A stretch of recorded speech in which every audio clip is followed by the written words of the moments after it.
reshot this intro like 5 times because it's always bad and too long. So I'm gonna keep it short and sweet. Right, okay, so this is going to be the first episode of a series, really, of documenting the progress of that most recent project I mentioned. I'm gonna show some sketches and show off fabric and stuff in this episode, and in the next one, it's gonna be the next steps. So, let's go!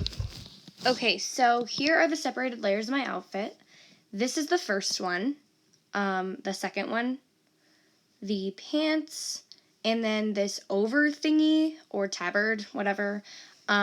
So I was really wanting to think about color and shape with this, and the types of fabrics I would be using.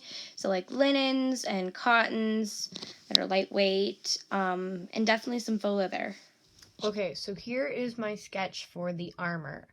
We're going to have some shin guards, or greaves, a cincher type belt to protect the stomach and all that, a breastplate situation going on, like a collar thing with shoulder parts, and finally the bracers. I was also going to add some armbands, but I forgot to add them to the drawing because I was in a rush to show it off.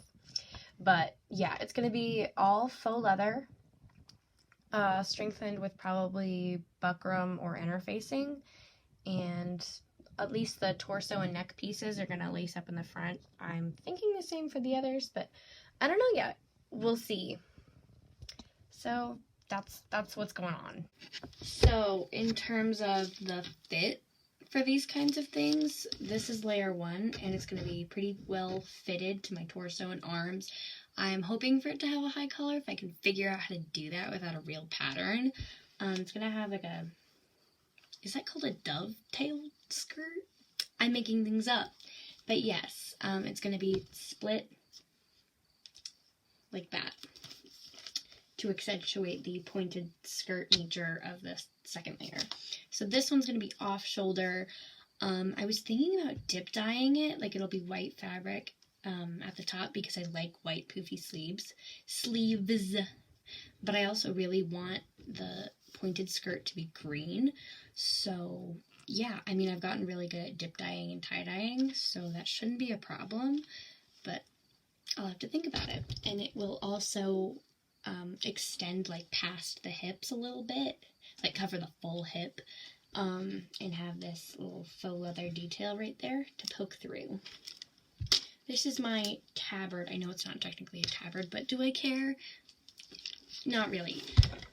It's going to be 2 faux leather straps that go like around the shoulder, and then one that crosses around the hip, like a continuous one, with a pointy boy here and a little V there, with some like a good thick fabric, thick right here and on the sides. So it'll be fitted. It's gonna cover the midsection, and there will be the cincher and the breastplate on top of it, but it's fine. And then I showed you my sketch for the armor, but yes, it's going to be very fitted, practical. It's gonna work. Oh yes, the pants, right. I knew that. So they're going to be loose and poofy, but I want them to be fitted in these areas with this faux leather piece on top. I'm not sure if I want to make it separate or not, because I love making things separate and complicated. That's how I do it.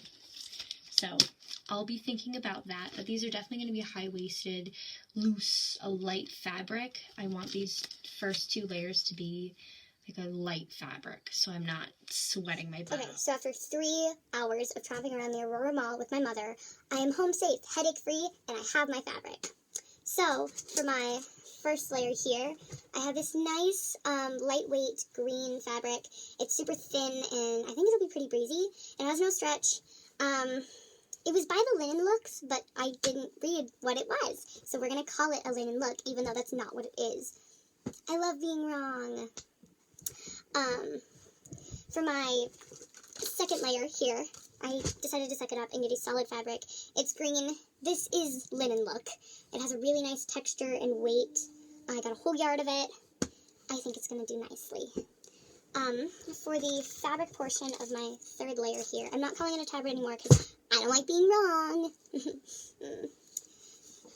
It's like a heavy cotton broadcloth. It's like a genuine forest green, and it's really pretty. Got a half yard. I don't need that much. It should go well. I need to start looking into the camera and not look at myself. This isn't going well. Then I got this gorgeous, amazing, perfect fake leather. Because, you know, I don't want PETA to come to my store and to my house and beat me with metal straws. My mom suggested that I get this brown vinyl. It was awful. It was $9.99 per yard, which is a whole $1 more expensive than this, which is a higher quality.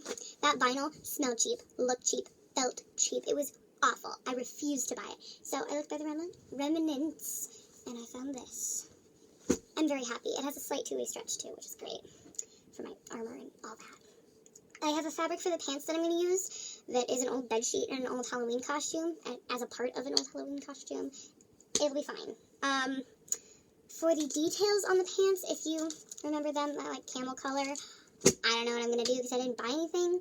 I'll figure it out. Who knows? Maybe I won't even have them. Okay, so next I'm probably going to talk about patterns. We'll see. This is going fun. So I put all my pattern pieces down, and then I traced them because I realized that I would never be able to recreate the layout. So I have pieces for my breastplate, cincher, gorget, or the neck piece, my shin guard, bracer, the harness thingy, layer 3. And I used the wrong size of fabric, and I doubled it over. So yeah. Now I'm testing the patterns for layer 2 because I was super worried I wasn't going to have enough fabric.